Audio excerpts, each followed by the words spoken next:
Hello guys, bago lahat, subscribe nyo naman yung channel ko. Maraming salamat. Sunod natin gagawin, i-click natin yung barcode scanner sa tablet. So Bluetooth po ito. Itong scanner ko is pwede siya sa barcode sa QR. So kung kailangan nyo ng ganitong scanner, message lang ako. So kailangan natin ng manual para i-connect yung scanner.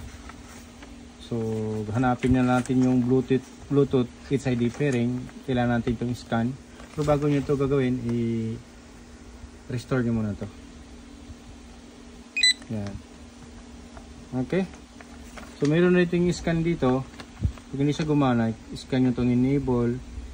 Saka dito enable. Scan nyo lang ito. So na-scan ko na yon kanina. Next gagawin natin, scan natin yung Bluetooth HID pairing. Ito ang dalawa. Okay, click mo natin itong isa sa taas, Bluetooth HID mode, then one click pairing. So nakita, nag-blink siya ng blue, steady blue siya. Punta tayo sa Bluetooth,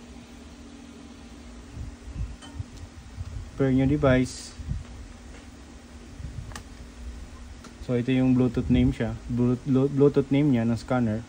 Click nyo lang to.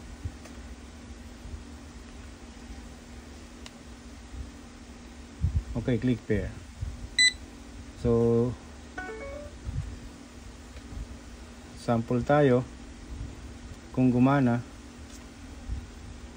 By the way, huwag kayong mag-scan dito sa manual. Pang setup ito. So kailangan tayo maghanap ng item na mayroong barcode. Sample ito. Yung product natin yung printer. So meron siyang barcode. Ito tayo sa app.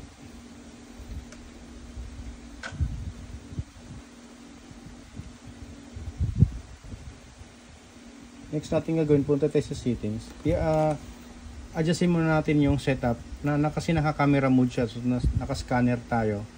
So punta tayo sa settings din. Ito settings, guys, settings yan. Punta tayo sa general. Nakita nyo use camera to scan barcode. So naka-off na siya. So kung on mo to gamit ibig sabihin gagamit mo yung camera. So dapat naka-off siya. So naka-off naman pala siya. So try natin kung gagana. Maglagay tayo ng items dito ng example.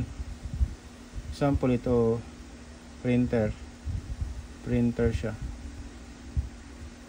So nakita niyo hindi lumalabas yung word niya, keyboard. So kailangan natin puntahan ulit sa settings, sa home nito, settings. Yan. Hanapin natin yung keyboard. Adjust natin ulit dito.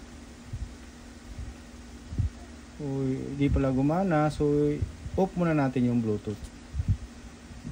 Off the Bluetooth muna tayo. Off Bluetooth, okay? So punta tayo sa keyboard. Search mo lang yung keyboard assistance, basta keyboard. Yan. So nakita nyo, show virtual keyboard. Kailangan ito siyang i-on para lumabas yung keyboard, di ba? Show virtual keyboard. So naka-off siya, kailangan nyo yung i-on. So i-connect natin ulit yung scanner. Tingnan natin kung gagana. Kasi na-off ko. Yan. Try natin kung gagana. Okay.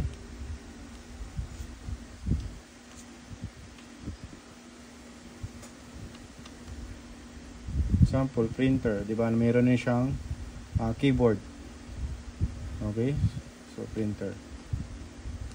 Bali, input natin itong item na to gamit ang barcode. Para pag mag-sales tayo, gagamit tayo ng scanner. Example, price na is 580. 580. Okay? So, ganyan lang. So, nakita nyo yung barcode. Click nyo lang yan. So nakita nyo yung barcodes dito. I-scan mo siya, tapos itatransmit dito. Kailangan mo siyang i-click dito para dyan siya tatransmit.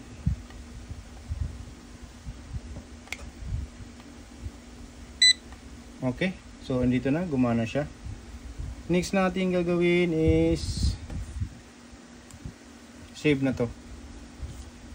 Okay, save.